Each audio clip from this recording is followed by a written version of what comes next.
हम बहुत ही ज्यादा गरीब थे। मेरे बचपन में ही मेरे बाबा इंतकाल कर गए थे। यूँ हमारे घर में खाने के लाले पड़ चुके थे, लेकिन मेरी माँ खुद पुरुष थी। वो किसी के आगे हाथ नहीं फैलाती थी। यूँ तो हमारे खानदान में सब अमीर लोग थे, लेकिन अब्बा के इंतकाल के बाद किसी ने हमारी मदद नहीं की थी। मदद करना तो दूर की बात, वो हमारे घर में झांक कर भी नहीं देखते थे कि हम जिंदा भी हैं या नहीं। ऐसे में मेरी माँ कपड़े सिलाई का काम करती थी और इसी से हमारा घर चलता था। माँ ने मेहनत मजदूरी करके मुझे पढ़ाया लिखाया था। अब माँ की आंखों की रोशनी खत्म हो चुकी थी, इसलिए माँ ने पास वाले बंगले में काम करना शुरू कर दिया था। बंगले वाले पड़ोस बहुत ही अच्छे लोग थे। वो थोड़ी बहुत हमारी मदद भी कर दिया करते थे। मेरी पढ़ाई के लिए भी उन्होंने काफी सारे पैसे दिए हुए थे और इन्हीं के पैसों से मैं कॉलेज जाया करता था। अब मुझे भी कुछ काम करना था। अपनी माँ के लिए कोई मेहनत मजदूरी का काम करना चाहता था। यूँ मेरी माँ को तनहा मेहनत करते हुए नहीं देख सकता था। मेरी माँ बंगले में दिन रात काम करती थी। अब इसकी बूढ़ी हड्डियों में ताकत नहीं थी कि अब वो इस उम्र में भी काम करे। और ये बात मैंने बंगले वाले आंटी से कह दी थी कि मुझे कुछ काम चाहिए। इसलिए उन्होंने मुझे बताया कि तुम तो पढ़े लिखे हो, तुम तो कॉलेज जाया करते हो और 2 बजे के बाद फ्री भी हो जाती हो, कि क्यों ना तुम हमारी बेटी अनाया को ट्यूशन पढ़ा लिया करो। यूँ तुम्हें भी कुछ इससे पैसे मिल जाएंगे और तुम्हारे घर का गुजारा भी हो जाएगा, और ऐसे में हमारी बेटी की भी हमें कोई परेशानी नहीं रहेगी। और आंटी की यह बात सुनकर मैं बहुत ही खुश हो गया और अपनी माँ को भी बताया तो वो भी बहुत खुश हो गई। अब यूं ही दिन गुजरने लगे। अनाया के बाबा बाहर विदेश में रहते थे और यूं एक दिन आंटी ने मुझे फोन किया कि बेटा तुम कल से ही अनाया को ट्यूशन पढ़ाने के लिए हमारे घर आ जाना, क्योंकि मेरी बेटी बहुत ही शरारती है, इसलिए मैं इसे ज्यादा देर तक कहीं भी नहीं छोड़ सकती और इसे तुम्हें ट्यूशन पढ़ाने के लिए काफी ज्यादा फीस भी दूंगी। इनकी बात सुनकर मैं खुश हो गया और कॉलेज खत्म करके पहुंच गया। जैसे ही इनके बंगले में गया तो आंटी ने मुझे लॉन्च में बैठने का कहा और लॉन्च में बैठकर अनाया का इंतजार करने लगा। मैंने अनाया को कभी नहीं देखा था। थोड़े वक्त के बाद जैसे ही वो लॉन्च में पहुंची, इसे देखकर मेरी आंखों में चमक आ गई थी, क्योंकि यह बहुत ही ज्यादा खूबसूरत थी। इसे जो भी देखता ही रह जाता। ये जवानी की दहलीज पर थी। इसका बॉडी फिगर भी जानलेवा था। अब मैं अपने जज्बात को कैसे कंट्रोल करता। मैं तो एक मर्द था। मर्द की चाहे जितनी भी तरबियत अच्छी क्यों ना हो, अगर इसके सामने कोई खूबसूरत लड़की आ जाए तो इसकी नीयत बदल ही जाती है। ये इतनी ज्यादा खूबसूरत थी कि मुझे इसे देखते ही मेरी आंखों पर यकीन ही नहीं हो रहा था। जो लड़की वो मेरे सामने बैठी हुई थी, वो लड़की है या कोई आसमान की परी। वो मेरे सामने आकर बगल में ही बैठ गई। इससे पहले तो मैं लड़कियों को नजर उठाकर भी नहीं देखता था, क्योंकि मेरी माँ ने मेरी तरबियत बहुत अच्छी की थी और ना ही मेरे कोई बहन थी और मैं इकलौता ही था। वो खूबसूरत होने के साथ साथ बहुत बड़ी अमीरजादी भी थी, इसलिए मैं इसके आगे बहुत सम्मान के साथ बात कर रहा था। कुछ देर के बाद मैं इसे पढ़ाता रहा और इससे कहा आज के लिए इतना ही काफी है। ये कहकर मैं अपने घर चला गया, लेकिन मेरा दिमाग इसके बारे में सोच रहा था। अनाया तो बहुत ही खूबसूरत थी। वो मेरे दिल में बस गई थी। अनाया तो मुझे काफी सीरियस तबीयत की लग रही थी। देखने से तो मुझे कुछ भी नहीं लग रहा था कि वो वाकई शरारती है, लेकिन अगले दिन मैं ये देखकर हैरान हो गया।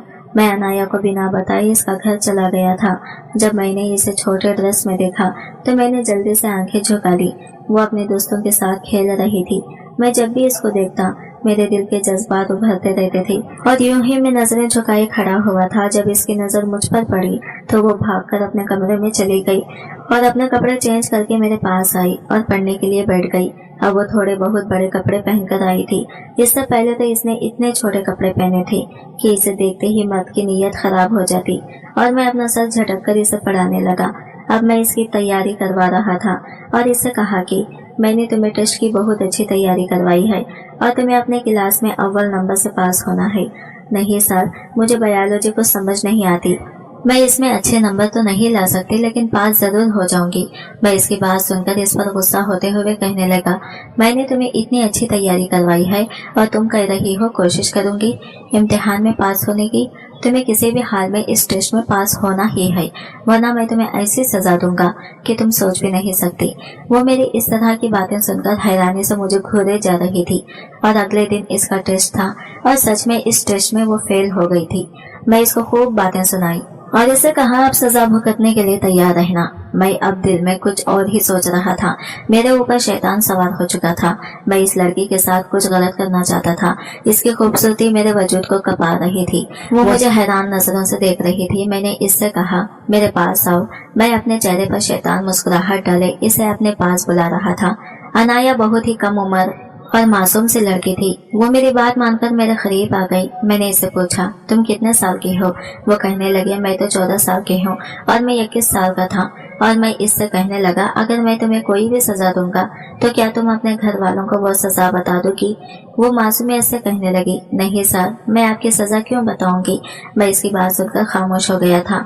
इसका गुलाबी गालों को देखकर मेरा दिल चाहा कि मैं इसे अपने बाहों में ले लूं, लेकिन मेरा यह दिल सब करने से इनकार कर रहा था। कहीं ना कहीं मेरी माँ की तरबियत ने मुझे ये सब कामों से रोक लिया था। इसलिए मैंने फैसला किया कि नहीं, आज मैं तुम्हें कोई भी सजा नहीं दूंगा, लेकिन आइंदा तुम्हें किसी भी इम्तिहान में फेल हुई तो मैं तुम्हें जरूर सजा दूंगा। और यूं मैं इसे ट्यूशन पढ़ा के अपने घर चला गया। और जैसे ही मैंने अपने घर में कदम रखा तो मेरी माँ फर्श पर बेहोश पड़ी हुई थी। मैं ये देखकर चीखने लगा माँ उठो, क्या हो गया है तुम्हें? लेकिन ये बेहोश हो गई थी। माँ के हाथ पैर पूरे ठंडे पड़ चुके थे। मैंने जल्दी से अपनी माँ को हॉस्पिटल ले गया तो डॉक्टर ने माँ को चेकअप करके ये कैसी खबर सुनाई जिसे सुनकर मेरे पैरों तले से जमीन निकल गई थी, क्योंकि माँ मुझे तन्हा इस दुनिया में छोड़कर चली गई थी। ये सुनते ही मुझ पर आसमान टूट पड़ा था। अब मैं इस भरी दुनिया में तन्हा रह गया था। मेरी माँ के बिना मुझे सोना सोना लग रहा था। अब मेरी जिंदगी की गाड़ी यूं ही चल रही थी। माँ की तदफीन के बाद थोड़े दिनों के लिए मैं अनाया को ट्यूशन पढ़ाने के लिए नहीं गया था। कम से कम एक माह हो चुका था। अब जीने के लिए तो मुझे कुछ काम करना ही था, इसलिए ट्यूशन पढ़ाने के लिए बंगले पर पहुंच गया। और जैसे ही मैं बंगले पर पहुंचा तो आंटी जल्दी जल्दी अपने कपड़े पैक कर रही थी। मैंने पूछा तो आंटी कहने लगी मैं अभी तुम्हारे घर की तरफ ही आ रही थी, क्योंकि एक इमरजेंसी बन गई है और मुझे फौरन अपने हस्बैंड की तरफ जाना है। इसलिए मैं चाहती हूँ कि तुम अनाया को अपने पास ही रखो, क्योंकि मुझे तुम पर पूरा भरोसा है कि तुम अनाया का बहुत अच्छी तरह से ख्याल रखोगी। मैं थोड़े दिनों में ही वापस आ जाऊंगी। आंटी की ये बातें सुनकर मेरे दिल में कहीं न कहीं खुशी पैदा हो रही थी। और इतना कहकर आंटी जल्दी से अपने घर से चली गई। यूं मैं अब इस बंगले में और अनाया अकेले तन्हा रह गई थी।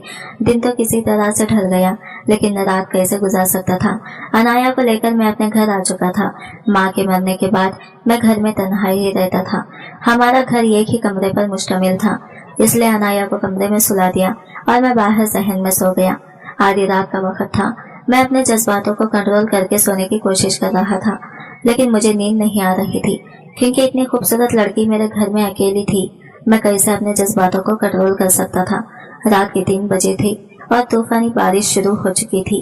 ऐसे में अनाया डरकर मेरे पास आ गई थी, क्योंकि बिजलियों के गरजने की आवाज से अनाया बहुत ही ज्यादा डर रही थी। वो तो बहुत छोटी सी और मासूम सी थी, इसलिए कमरे से बाहर आकर मुझसे कहने लगी क्या मैं आपके साथ सो जाऊं? जैसे ही इसने मुझे ये बात कही मेरे दिल में तो लड्डू फूट रहे थे, क्योंकि मन ही मन में ये सोच रहा था कि मैं इस लड़की से अपनी ख्वाहिश को पूरा करूंगा। अपने बदलती हुई नीयत को मैं जरा गौर कर रहा था, लेकिन मुझे अपनी नीयत पर शक हो रहा था। इसलिए मैंने इसे अपने पास सोने के लिए मना कर दिया तो वो डर के मारे रोने लगी। इसलिए मैं इसे मना नहीं कर सका और अपने पास सुला लिया। थोड़े ही वक्त में हम दोनों नींद की वादियों में खो गए थे। फिर अनाया ने अपना हाथ मेरे ऊपर डाला तो जैसे मेरे जिस्म में करंट सा लगा। वो तो अभी भी जवानी की दहलीज में पहुंच रही थी। कच्ची उम्र की जवानी लेकर वो मेरे बिल्कुल करीब आ गई थी। जैसे ही इसका हाथ मुझ पर पड़ा तो मेरे भी जज्बात उभरने लगे थे। मैं कितने दिनों तक अपने जज्बातों को कंट्रोल कर सकता था? मुझसे तो अब बिल्कुल भी बर्दाश्त नहीं हो रहा था। इसलिए मैंने इसके साथ वो सब कुछ कर डाला जो मैं करना चाहता था। ये बिल्कुल नींद में ही थी, क्योंकि मैंने ही कल इसे दूध में गहरी नींद की दवा मिलाकर दे दी थी, इसलिए वो इस सब से बिल्कुल अनजान थी। मैंने फिर से कपड़े पहनने दिए थे और सुबह सुबह ही बाहर निकल गया था। और जैसे ही ये उठी तो और भी खूबसूरत लग रही थी, इसलिए मैंने इसके साथ रोजाना ऐसा ही करने लगा। 8 दिन गुजर चुके थे और आंटी भी वापस आ चुकी थी और यूं अनाया भी मेरे घर से जा चुकी थी। अब मैंने ये फैसला कर लिया था कि मैं ये शहर छोड़कर कहीं दूर चला जाऊंगा। अब मैं यहाँ हरगिज भी नहीं रह सकता था। जो मैंने किया वो सबके सामने आने से पहले मैं यहाँ से निकल जाना चाहता था। मैंने अपने कपड़े पैक किए और यहाँ से दूर चला गया। इस छोटे से शहर में मैंने नौकरी करके अपना गुजारा कर रहा था, लेकिन मैंने अभी तक शादी नहीं की थी। बस ऐसे ही तन्हा जिंदगी गुजार रहा था। एक दिन मैं मार्केट गया हुआ था कि अचानक मेरी नजर एक बच्चे पर पड़ी, जिसे देखते ही मुझे अनाया की याद दिला गया।